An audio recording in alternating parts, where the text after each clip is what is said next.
अस्सलामुअलैकुम, क्या हाल है आप सबके। मैं उम्मीद करती हूँ आप सब बिल्कुल ठीक है, खुश हैं और मैं भी अल्हम्दुलिल्लाह बिल्कुल ठीक हूँ। तो यहाँ पर जी मैं अपनी इस न्यू व्लॉग में आप सबका इस्तकबाल करती हूँ। तो मैं जो है नाश्ता बनाने की तैयारी करने लगी हूँ। सुबह के तकरीबन 5:30 या पौने 6 बज रहे थे, तो मैंने आटा वगैरह भी गूँध कर रख दिया है। तो मटर की सब्ज़ी मैं अपने बच्चों के लिए बनाऊँगी और अपने और इनके लिए बनाऊँगी मैं मसाले वाले बैगन। तो जैसा कि मैंने बताया था कि मेरे बच्चों को मटर बहुत पसंद है। इस सीज़न में मटर बहुत आते हैं, तो मटर छीलने और खाने में हम बिल्कुल भी थकते नहीं हैं। एक बार में मैं तकरीबन तो 3 से 4 किलो तक लेकर आती हूँ कभी कभार, और बड़े मज़े से उसको छील कर रखती हूँ। तो मैं बनाऊँगी जल्दी जल्दी से नाश्ता, और नाश्ते के साथ ही मैं जो भी बर्तन निकलेंगे वो साथ में धोती जाऊँगी और किचन भी मेरी क्लीन करती जाऊँगी। तो यहाँ पर जो है प्याज मैंने नरम कर ली थी मटर बनाने के लिए। उसमें मैंने जो है सबसे पहले तेल में मैंने ज़ीरा डाला था, उसके बाद मैंने उसमें डाली थी प्याज। अब मैं इसमें डालूँगी जो हरी मिर्च अदरक लहसुन का पेस्ट होता है, मैं वो उसमें डाल दूँगी।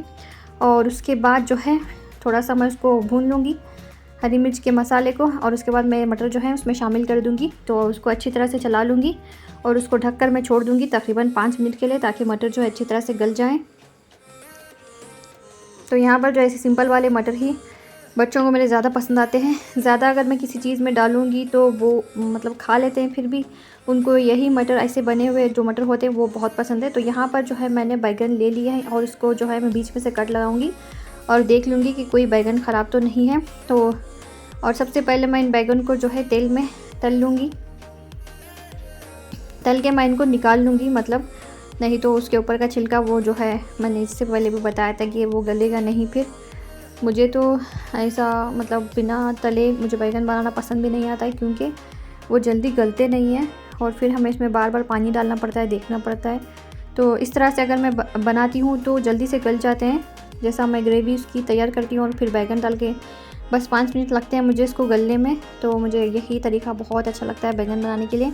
तो यहाँ पर बैगन बनाने के लिए मैं उसके मसाले की तैयारी कर रही हूँ। तो सबसे पहले मैंने मिक्सी जार में लिया था टमाटरों को मैं रफली चॉप करके उसमें डाल दूँगी। ज़्यादा फाइन चॉप करने की वैसे भी हमें ज़रूरत नहीं है, तो एक में 2 टुकड़े करके भी आप इसमें डाल सकते हैं। तो यहाँ पर मैंने लिए थे हरी मिर्चें और जो है लहसुन की चंद कलियाँ थी इसमें, मतलब तकरीबन 4 से 5 होंगी। तो इन सब को मैं नमक के साथ जो है अच्छी तरह से पीस लूँगी, बारीक सा मैं इसका पेस्ट तैयार कर लूँगी। तो यहाँ पर देखिए साथ में मैं जो भी बर्तन थे यहाँ पर वो मैं क्लीन कर दूँगी, ताकि बाद में मुझे मुसीबत ना उठानी पड़े बर्तन धोने में।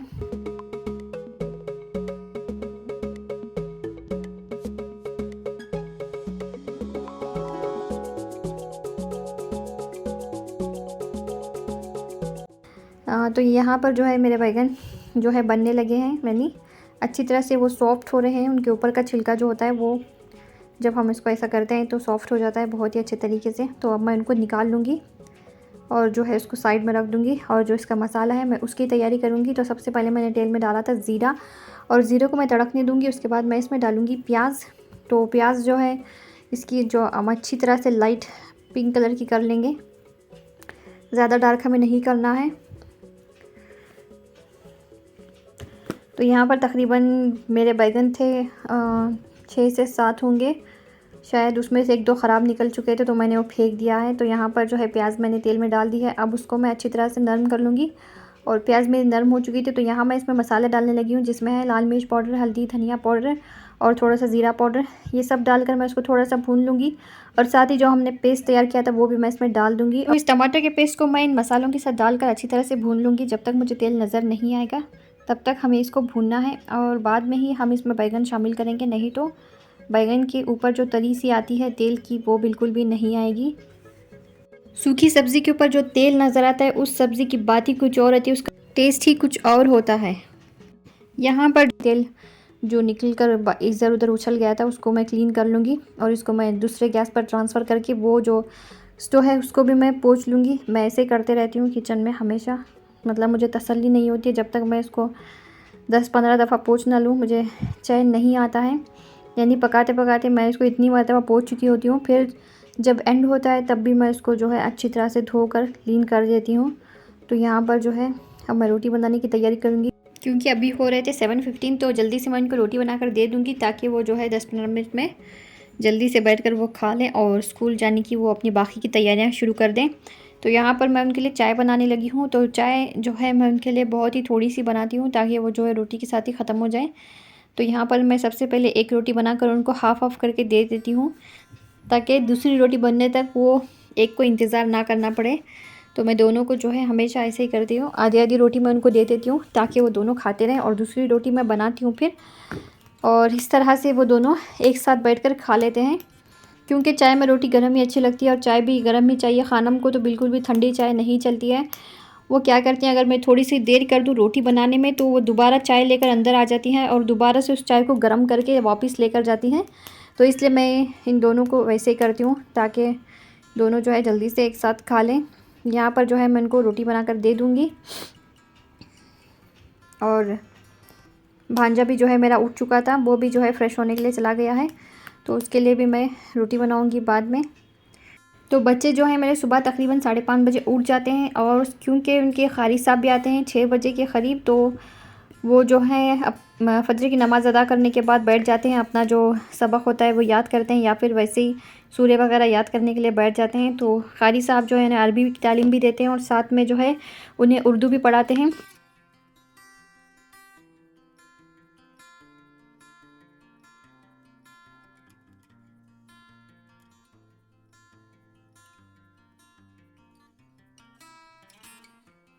खानम चूँकि छोटी हैं तो वो थोड़ा थोड़ा पढ़ लेते हैं, लेकिन छोटे खान साहब जो हैं वो बहुत अच्छा उर्दू पढ़ लेते हैं। अब बेहतरीन तरीके से, मतलब जब जो भी उनको उर्दू बुक दी जाए वो अच्छे तरीके से उसे पढ़ लेते हैं। तो इतना उर्दू वो दोनों सीख चुके हैं। तो यहाँ पर मसाला मेरा भुन चुका था, इसमें थोड़ी सी मुझे रेड चिली पाउडर कम लग रहा था, तो मैंने जो है इसमें कश्मीरी रेड चिली पाउडर डाला था थोड़ा सा। तो अब जो है मैं इसको थोड़ा सा चला लूँगी चम्मच से, और उसके बाद जो है बैगन को इसमें डाल दूँगी, और उसके बाद ढककर मैं इसे छोड़ दूँगी 5 मिनट के लिए, ताकि जो है बैगन अच्छी तरह से मसाले के साथ पक जाएं। ज़्यादा हमें इसे पकाने की ज़रूरत भी नहीं है। तो यहाँ पर अब मैं जो है छोटे खान के लिए जो है चावल जो मैं तलती हूँ रोज़ाना उनके लिए, वही मैं अब तलूँगी, क्योंकि वो रोटी टिफ़िन में नहीं लेकर जाते हैं इसलिए।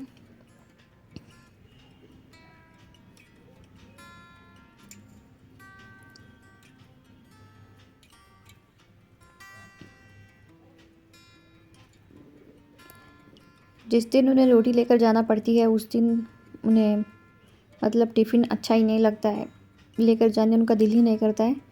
चावल हैं तो बड़ी खुशी से वो लेकर जाते हैं। कभी कभार ऐसा होता है कि चावल नहीं बचे होते हैं, रात के सारे ख़त्म हो जाते हैं, और मैं बहुत मर्तबा सुबह में दोबारा चावल को बनाती हूँ ताकि मैं जो है उनको टिफ़िन बन सकूँ। तो यहाँ पर जी सारे बर्तनों को मैंने खाली कर दिया था, बच्चे भी स्कूल चले गए थे, और ये जो बर्तन है मैं इन सब को धो लूँगी। अभी मैंने ब्रेकफ़ास्ट नहीं किया, ना ही साहब ने किया है। यहाँ पर ये जो मेरा भांजा है उसने ब्रेकफ़ास्ट कर लिया, अब वो चाय पीकर अपने ऑफ़िस के लिए निकल पड़ेगा। तो यहाँ पर जो है ये सारे बर्तन मैं नाश्ता करने से पहले ही धो लूँगी, क्लीन कर लूँगी, और सबको जो है उनकी जगह पर लगा दूँगी। उसके बाद जो है मैं नाश्ता करूँगी। तो साहब ने भी अभी नाश्ता नहीं किया था, वो बच्चों को छोड़ने के लिए गए हैं, तो वो आएँगे तो फिर मैं नाश्ता करूँगी। तो ये देखिए किचन मैंने सारी क्लीन कर लिया, और अभी मुझे रोटियाँ बनानी है तो वही मैंने वहाँ पर रखा है। तो दोपहर का मैंने कुछ भी शूट नहीं किया था, तो सीधा मैं जो है रात में पहुँच चुकी हूँ। तो यहाँ पर जो है मैं चावल बनाने की तैयारी कर रही हूँ। ये जो है मैं तो चावल मैंने घर पे बना लिए थे, और ग्रेवी वगैरह जो है हमने बाहर से मंगवाई थी, क्योंकि कुछ बनाने का मेरा मन नहीं था। सुबह से मैंने और भी बहुत सारे काम किए थे, तो इसलिए मैं जो है चावल को बघार लूँगी।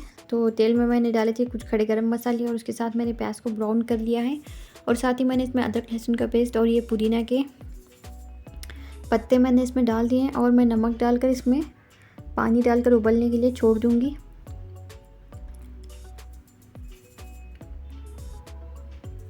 तो पानी मैंने इसमें डाल दिया है। तो यहाँ पर मैं इसको थोड़ा सा चला लूँगी, और उसके बाद मैं इसके जो लिड है उसको बंद कर दूँगी, और जो है इसको थोड़ा उबलने के लिए मैं इसको छोड़ दूँगी। तो देखिए ये पानी में जो है उबाल आने लगा है, तो अब मैं जो है चावलों को इसमें शामिल कर दूँगी, और 3 से 4 सीटी मैं इसकी ले लूँगी फिर डालने के बाद चावल।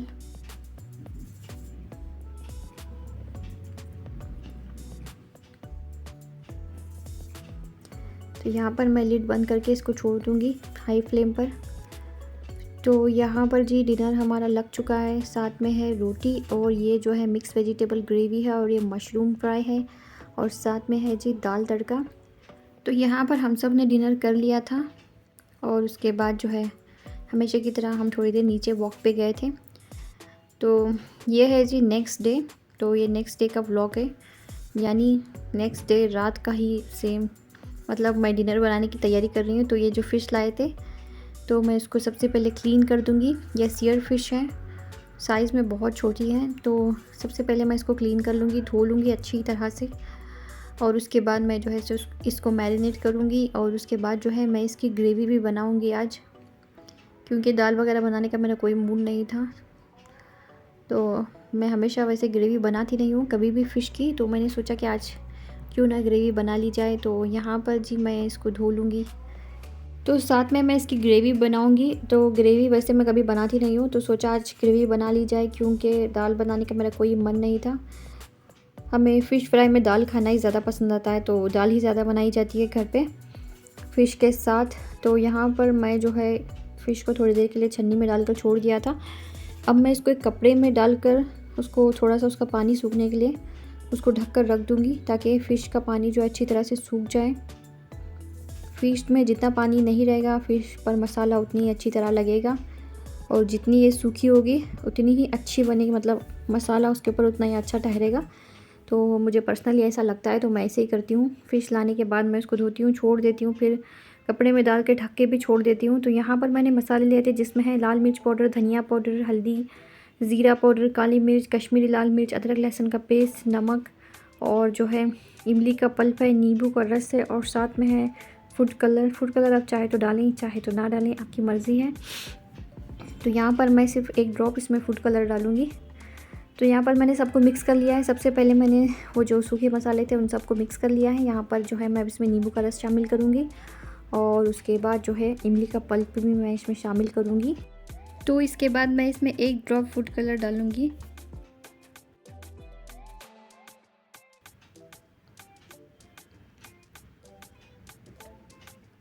और साथ ही मैं जो है इमली का पल्प भी इसमें शामिल करूँगी। ये इमली का जो पल्प है बहुत थिक होना चाहिए, ज़्यादा लिक्विड ही होगा तो जो है मसाला फिर फ़िश के ऊपर खड़ा नहीं हो पाएगा। तो सबको अच्छी तरह से मिक्स कर लूँगी, और इसको मैं छोड़ दूँगी ताकि नमक जो है अच्छी तरह से उसमें घुल जाए। तो यहाँ पर फ़िश की ग्रेवी बनाने के लिए जो चीज़ें मुझे चाहिए वो मैं जो है उनका एक लेके पेस्ट तैयार कर लूँगी। तो यहाँ पर मैंने लिया है थोड़े से खड़े गरम मसाले, और थोड़ा सा ज़ीरा, और अदरक लहसुन का पेस्ट है, थोड़ी सी प्याज है, और साथ में जो है सूखा नारियल है। तो इन सबको डालकर मैं एक जो है फाइन सा पेस्ट तैयार कर लूँगी।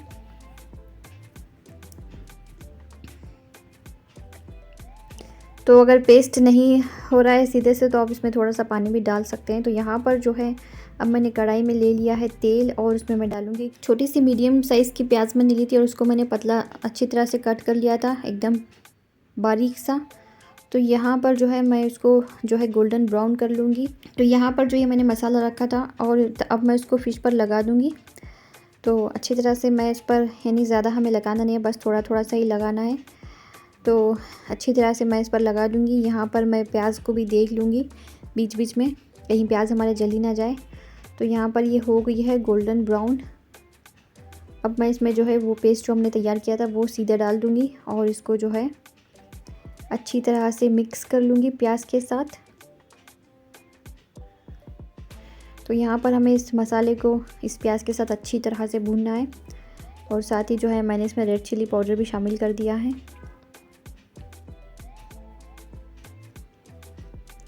तो हाई फ्लेम पर आप इसको भून लें ताकि जल्दी ये हो जाए, वरना बहुत देर लगेगी। और साथ में ही मैंने इसमें डाला था इमली का पल्प।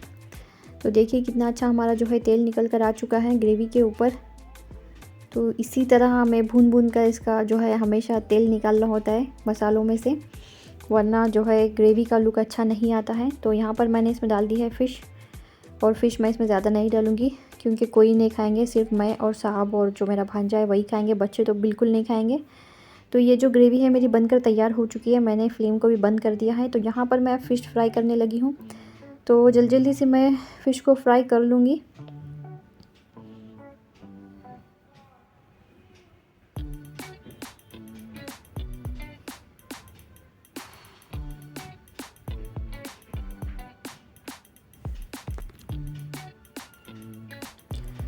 तो तेल को आपको अच्छी तरह से गर्म करना है, वरना मसाला इसके ऊपर चिपकेगा नहीं, निकल जाएगा सारा ठंडे तेल में अगर डालेंगे तो।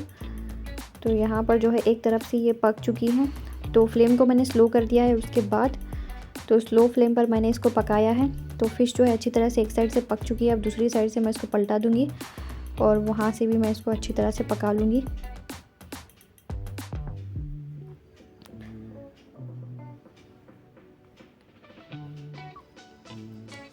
तो यहाँ पर साथ में मैंने इसके बनाया था वाइट राइस, क्योंकि फ़िश करी में जो है वाइट राइस ही बहुत अच्छे लगते हैं। तो ये मछलियाँ जो है मेरी बनकर तैयार हो चुकी हैं। अब मैं जो है डिनर की तैयारी करूँगी, इन्हें डिनर में लगा दूँगी डाइनिंग टेबल पर। तो खान साहब जो हैं छोटे, वो बिल्कुल भी फ़िश नहीं खाते हैं। खानम खाती हैं मगर उनको खिलाना पड़ता है बैठाकर। तो आज का आपको मेरा ब्लॉग कैसा लगा ज़रूर बताइएगा और अपनी दुआओं में याद रखिए, और अगर कोई गलती हुई तो उसे नज़रअंदाज कर दीजिए। लाइक, शेयर और सब्सक्राइब भी ज़रूर कीजिएगा। तो आप भी आ जाइए हमारे साथ डिनर करने के लिए और फ़िश जो है एंजॉय कीजिए। अस्सलामु अलैकुम।